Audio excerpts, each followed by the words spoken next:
মিরপুরে হয়ে গেছে নাইম শো। ডিপিএলে নিজেদের তৃতীয় ম্যাচে প্রাইম ব্যাংকের হয়ে করেছেন ১৭৬ রান, ১২২ বলে ১৭৬ রান। স্ট্রাইক রেটটাও ১৪০-এর একটু বেশি। ১৮-৪, ৮ ছক্কা, সর্বমোট ২৬টি বাউন্ডারি। একাই যেন খেলেছেন প্রতিপক্ষের সাথে। এই নাইম শেখকে এতদিন খুঁজছিলেন ভক্তরা। ম্যাচ শেষে গণমাধ্যমের মুখোমুখি নাইম। নিজের ক্যারিয়ারের সেরা ইনিংস খেললেন নাইম। কেমন লাগছে এমন ইনিংস খেলতে পেরে নাইমের?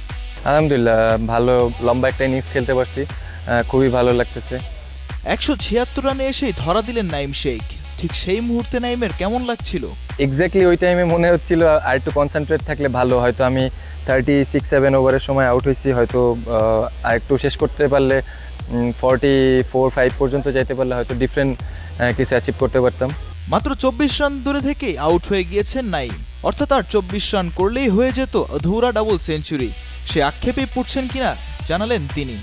আক্ষেপ নাই, ভালো খেলতে পারছি, ১৭৬ করতে পেরে অবশ্যই ভালো লাগছে, কোনো আক্ষেপ নাই। প্রাইম ব্যাংকের বিপক্ষে ৪২২ রান হজম করেছে ব্রাদার্স ইউনিয়ন, তবে তুলে নিয়েছে উইকেটও।